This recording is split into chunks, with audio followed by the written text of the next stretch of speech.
आपके लिए माता महालक्ष्मी व्रत के नियम क्या है, कैसे हमें शुरू करना है, पहली बार यदि आप कर रहे हैं तो किन किन बातों का हमें ध्यान रखना है। बहुत सारी बातें माता महालक्ष्मी व्रत से संबंधित होने वाली हैं। 16 दिवसीय माता महालक्ष्मी की कृपा पाने के लिए सबसे अद्भुत दिन होता है और सभी के ऊपर भर भर के माता लक्ष्मी की कृपा बरसती भी है।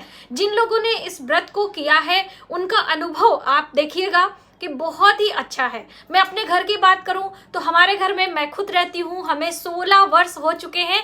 अगली वर्ष मैं हो सकेगा माता रानी की कृपा होगी तो मैं उद्यापन करूंगी और मेरी बहन करती है, मेरी भाभी करती है, मेरी ननद करती हैं, यानी कि हमारी फैमिली में ज्यादातर लोग माता महालक्ष्मी का व्रत करते हैं और सभी लोगों के जो अनुभव हैं बहुत ही सकारात्मक हैं। तो आप में से अभी तक जिन लोगों ने इस व्रत की शुरुआत नहीं की है, वर्ष 2024 में माता महालक्ष्मी का 16 दिवसीय ये व्रत है, आप शुरू कर सकते हैं।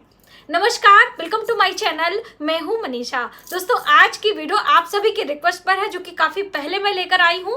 16 दिवसीय माता महालक्ष्मी का व्रत आने वाला है। भादो मास की शुक्ल पक्ष की अष्टमी तिथि से इस व्रत की शुरुआत होती है। हम ऐसे बात करें तो राधा अष्टमी से इस व्रत की शुरुआत होती है, लेकिन तिथियों के थोड़ा बहुत ऊपर नीचे पे अब थोड़ा सा आपको इसमें देखने को मिलता है कि कभी एक दिन पहले ही शुरू हो जाता है, कभी बाद में शुरू होता है, वो मैं आपको जानकारी दूंगी। भादो मास की शुक्ल पक्ष की अष्टमी से इस व्रत की शुरुआत होती है और अश्विनी मास की अष्टमी तक ये व्रत किया जाता है और उसी दिन इसका समापन होता है। जितनी भी बहनें इस व्रत को करना चाहती हैं वो अभी से इसकी तैयारियां कर दें। देखिए, सबसे पहला प्रश्न आता है कि ये 16 दिनों तक चलने वाला माता महालक्ष्मी का 16 दिवसीय व्रत है। तो देखिए, तिथियों के अनुसार जैसे कभी ऊपर नीचे तिथियां होती हैं तो 16 से कभी 14, कभी 15, कभी 17, 18 भी पड़ सकता है। जैसे कि आप लोग नवरात्रि के दिनों में देखते हैं ऊपर नीचे होता है, तो इस तरह से हो जाता है।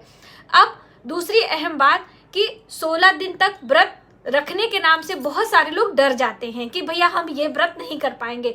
तो आपकी जानकारी के लिए बता दूं कि इस व्रत को आप सिर्फ 3 दिनों का भी कर सकते हैं।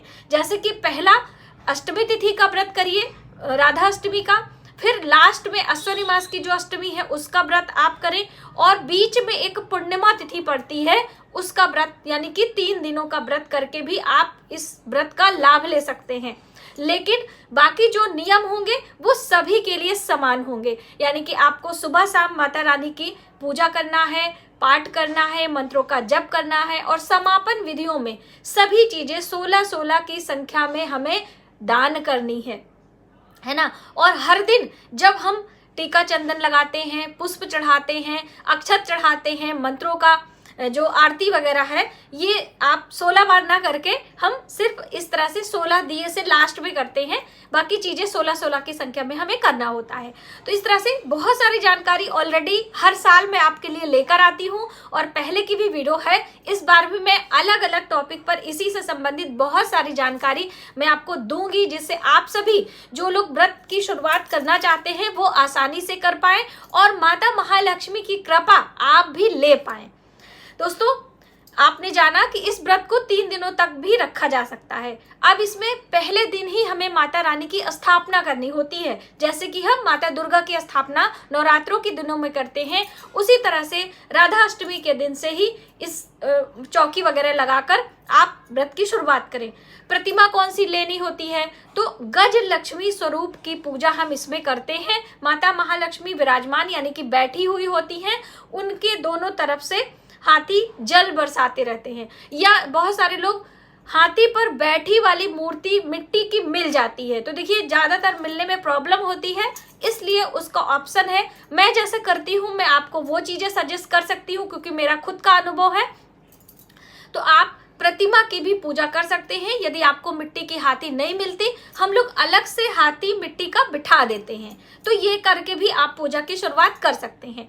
पूजा में लाल, पीले, गुलाबी रंगों की प्रधानता रखते हैं, यानी कि जब हम पुष्प चढ़ाते हैं तो इन रंगों का चयन करते हैं और स्वयं भी 16 दिनों तक काले, नीले रंगों का त्याग करके लाल, पीले, चटक रंगों का खिले खिले रंगों का वस्त्र पहनते हैं और 16 दिनों तक आप श्रृंगार भी करके माता रानी की पूजा कर सकते हैं। लेकिन दोस्तों क्या होता है कि बीच में अश्विनी मास आ जाता है जिसे कि आप पितृपक्ष कहते हैं। तो देखिए पितृपक्ष का जो पालन करती हैं महिलाएं, जिनके ससुर नहीं हैं या फिर जिनके बहुत सारे जिनका पितृ पक्ष में पालन किया जाता है, तो वो लोग फिर श्रृंगार नहीं करती हैं। तो जैसे लास्ट में समापन जब होता है तो पितृपक्ष में ही होता है। तो कई बहनों को कंफ्यूजन रहता है कि दीदी हम पितृपक्ष में इसको कैसे करेंगे।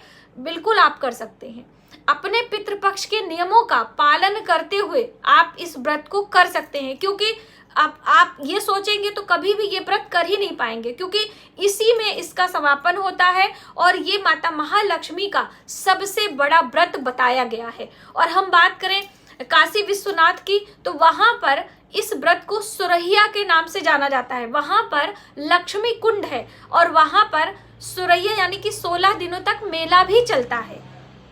तो बहुत बड़ा अपने आप में इसका महत्व भी है और इसका शुभ परिणाम भी हमें देखने को मिलता है।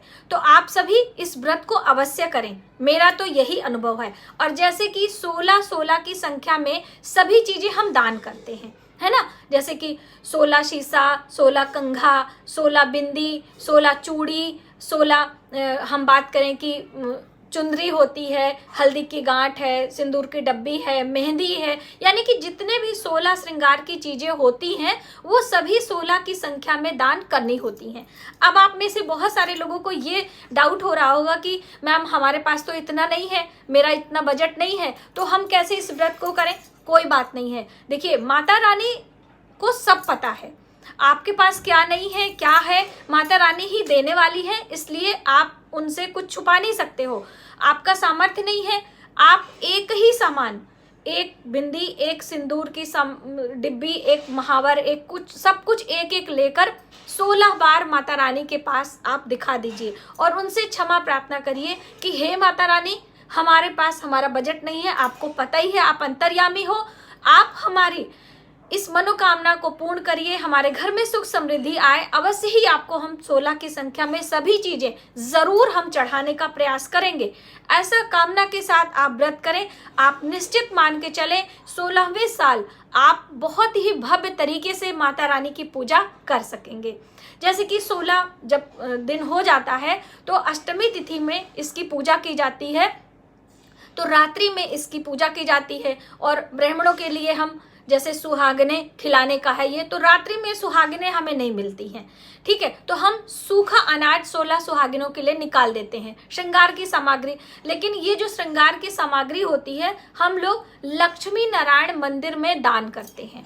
बहुत सारी बहनें पूछती हैं कि हम दान कहाँ करेंगे, तो ये जो 16 की संख्या में। और एक अहम बात सबसे अच्छी और जो महत्वपूर्ण है, सूप आपको 2 लेने हैं। इसमें सूप, क्योंकि माता लक्ष्मी का संबंध होता है, आपने अक्सर मेरे वीडियो में ही देखा होगा कि माता लक्ष्मी का जब हमारे घर में आगमन होता है तो मुख्य दरवाजे से होते हुए माता लक्ष्मी झाड़ू पर खड़ी होती हैं, माता लक्ष्मी सूप में विराजमान होती हैं, सिलबट्टे पर शयन करती हैं। तो इसलिए ये सारी चीजें माँ लक्ष्मी से संबंध रखती हैं। इन सब चीजों का रख रखाव, साफ सफाई, तीज त्योहारों पर इनका पूजन हम करते हैं। हिंदू सनातन धर्म में ऐसा मान्यता है। तो आप सभी सामग्री सूप में दान करें, यानी कि एक नया सूप हम खरीदेंगे, उसमें चीजें रखेंगे, दूसरे सूप से हम ढकेंगे, उसके बाद वो चीजें माता महालक्ष्मी के मंदिर में हम दान करके आएंगे। इस तरह से आपको माता महालक्ष्मी की पूजा की शुरुआत करनी है। पहली बार कर रहे हैं तो बिल्कुल शुरू कर सकते हैं। अब आपने जाना वस्त्र, कपड़े, फूल, सभी चीजों के बारे में। भोग हमें क्या लगाना है, बहुत सारा कंफ्यूजन होगा ना, तो चलिए बताते हैं भोग के बारे में भी। तो आप भोग मौसमी फल या फिर आप गुड़ का भी भोग लगा सकते हैं, आप मखाने की खीर का भी भोग लगा सकते हैं, आप मिश्री का भी भोग लगा सकते हैं, आप माता को हलवा बनाकर भी भोग लगा सकते हैं। कहने का अर्थ है कि मीठा आहार भोग लगाना है, नमकीन चीजों का भोग हमें नहीं लगाना है। बस इस चीज का हमें ध्यान रखना है। माता रानी की प्रिय चीजें हो तो और अच्छी बात है, ठीक है। तो आप इस तरह से दोनों समय भोग लगाना है, दोनों समय आरती करनी है, दोनों समय हमें पूजा करना है, मंत्रों का जप करना है। और कई बहनें ये कह रही थी मैम हम ससुराल से शुरू करें कि मायके से शुरू करें।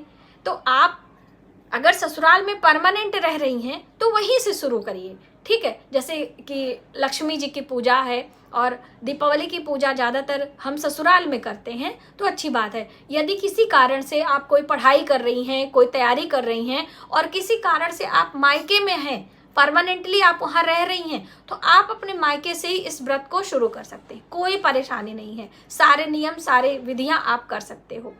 और पति पत्नी के साथ में ये व्रत किया जाता है ना।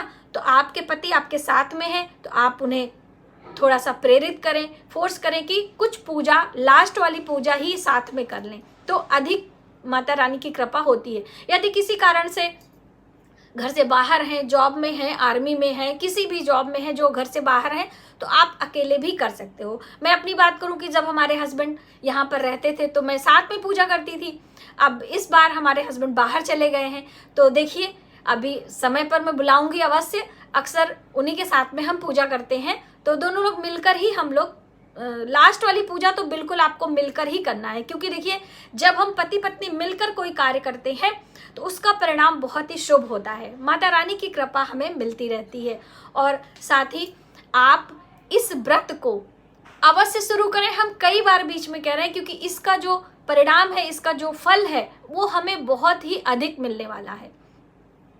और दोस्तों, आप 16 दिन के बाद जो भोग लगाएंगे वो 16 की संख्या में लगाएंगे, 16 दीपक लगाएंगे। वो सभी जानकारी मैं आपको धीरे धीरे देती रहूंगी। पहले की भी वीडियो हमारे चैनल पर है, तो आप चाहें तो आप देख सकते हैं। दोस्तों, इस बार माता महालक्ष्मी व्रत की शुरुआत हो रही है 11 सितंबर से लेकर 24 सितंबर तक। 11 को शुरू हो रहा है और 24 को इसका समापन है।